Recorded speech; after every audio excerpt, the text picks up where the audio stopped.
Good morning, everyone. Thanks for joining me here on the WITN First Alert Desk at 8 o'clock this morning.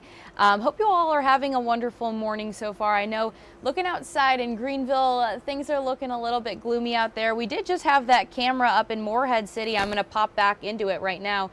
Things are looking pretty nice there, obviously. You're seeing some clouds there, but a little bit of sunshine as well. So hopefully that sticks around for a little bit, but Russell is forecasting some rain kind of throughout the day today. So once he gets over here in just a few moments, we're going to talk about that rain in the forecast, when we're expecting it to lighten up, and what the brighter days ahead are looking like. It looks like tomorrow is going to be our kind of final round of this rain before we see some sunshine back in the forecast, which is perfect as we lead into the weekend. A lot of really fun events happening in Eastern Carolina this weekend, including the Pitt County Fair. The Pitt County Fair opens tonight at 5 p.m. There's going to be an opening ceremony, and it'll run through the 21st. So make sure to head on over to the fair if you're looking to get some fair food, enjoy some of the games and the rides. We do have a story that we talked about during our What's Brewing segment, just about some of the security measures that are in place as well. So you could head over to our website to learn more about the ways that the Pitt County Sheriff's Office is looking to kind of ramp up their measures to make sure that everyone is having a safe and fun time at the fair. So you can take a look at that on our website. We do have another story that we reported on yesterday. The Department of Transportation, the DMV offices, released some new data about some average wait times kind of throughout the state at certain DMV offices, or all DMV offices across the state, and we found some pretty jarring times.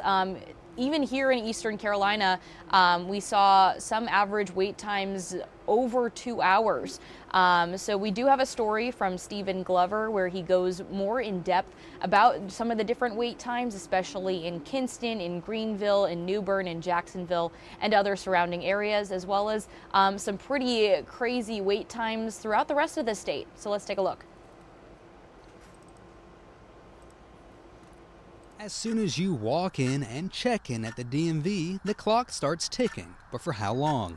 We've been here for about 2.5 hours, maybe, and it's been a long wait. I've been waiting since about 8:30. My ticket says 9:11. I mean, it's 11 o'clock now.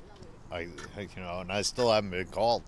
New data by the DMV says the average wait time at the DMV across the state is 2 hours and 45 minutes. But for others, it can feel like the entire day is spent waiting around. Some people get here at 5 o'clock in the morning and they have to wait maybe 1, 2 o'clock in the afternoon just to be able to get an ID, license. I don't see what the problem is, why I have to wait so long.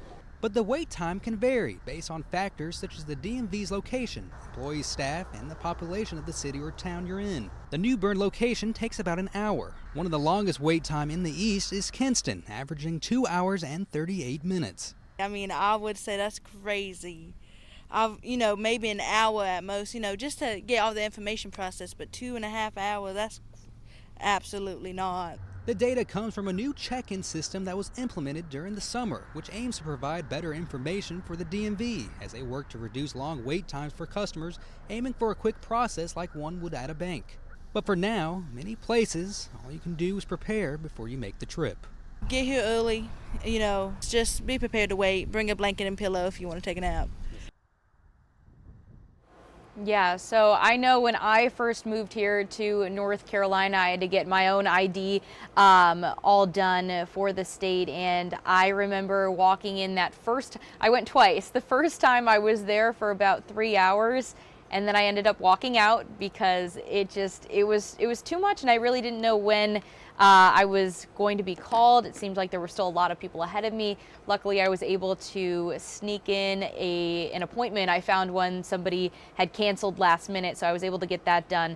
And I know that we've reported on in the past multiple reports, especially as the Real ID deadline loomed there were a lot of people who were going to these DMV offices, and so the wait time just kept going up and up and up as more people were looking to get their real IDs done. So I know it is pretty jarring to see some of these numbers in action. It's interesting to see also, I don't know, I can't remember if Stephen mentioned it, but in one of the, I think the Cary location, average of 5 hours and 10 minutes for the wait time at the DMV. You said 5 hours. 5 hours. I can't wait that long. I think there's, yeah. I was just talking about that too with my mom a few weeks ago, where there are people literally scheduling appointments, and then as the folks schedule appointments and stuff, they'll leave out and you know, run errands and get things done. But yeah, the wait times for the DMV is pretty wild, and also making an online appointment is also very difficult right now. Yeah, too. yeah. I know when I was just mentioning when I moved here, I was trying to make an appointment, and it looked like the closest appointment, or like the soonest one, was at least 3 months out. Yeah, so and it's crazy. When it comes to trying to get your license or, you know, notaries or anything in particular, right, waiting 2, 3, 4, 5 months, that's a lot. Yeah. So yeah, I mean, I'm right there with you. That's 5 hours though to wait in a DMV. That is completely wild. I know. All right, well, let's talk weather. Hopefully no one's outside waiting in a DMV line right now, but things are looking okay right now. I'm looking out the window right now. We're seeing a little bit of, you know, overcast conditions, but we are starting to see some rain out towards the east, particularly right near Belhaven and even stretching down near the immediate coast. But at least for right now, we're still holding on to a first alert weather day, at least through lunchtime today. Okay. So if anybody wondering, will we have first alert weather day at like 4 or 5 p.m. today? More than likely not, but at least we'll start to see some gradual improvement. Good to know. All right, well, let's jump into your graphics here. Give us a little bit of a rundown of what's going on. So the main story, of course, is a coastal low pressure system bringing in heavy rain across the northern tier of our viewing area. If you notice there from New Bern southward towards Jacksonville, you're not included really much in the rain. That's because I'm not super concerned for your spot. It's mostly areas right along and north of Highway 264. We'll start to see some conditions improve, but for right now, this is a live look at Belhaven. You definitely see some of the light rain falling as of right now. Temperature sitting at 63 degrees, northwest wind at 7 miles an hour, and we're seeing winds sustained up to 20 miles per hour near Manteo and also down into the Elizabeth City area. First alert live radar showing a quick burst in rain making its way towards the Pungo River there in Belhaven and even right near Swan Quarter. So you need to keep a close eye on that over the next hour or two.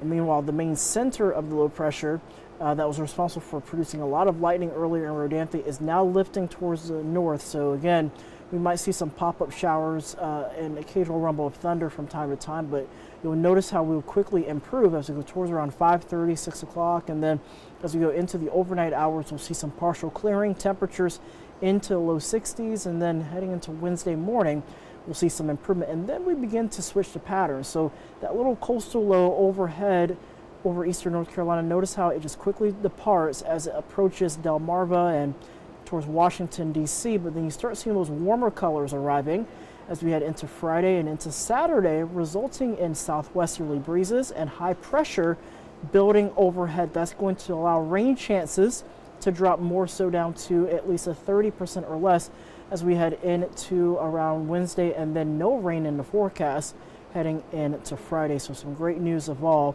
for the most part. Tropics right now, we are watching an area that has at least a 20% chance of development over the next few days. Next name on the list is Gabrielle, followed by Humberto. And looking ahead at your 8-day forecast, 60s, 70s, and 80s, overnight lows into the low to mid 60s. It's kind of ironic to talk about 60-degree temperatures at night, but we're forecasting a high of 67 today. Right. So we're getting a little bit of taste of November kind of sneaking in with October.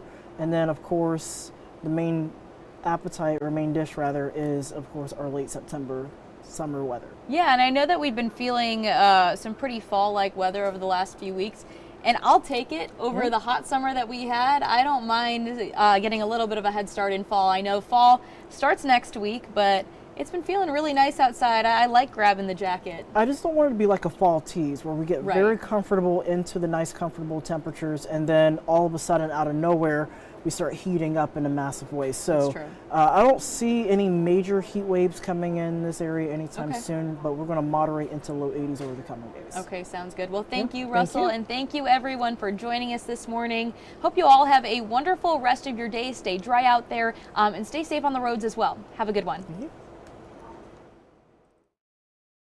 This hour of the WITN First Alert Desk is sponsored by Toyota of Goldsboro.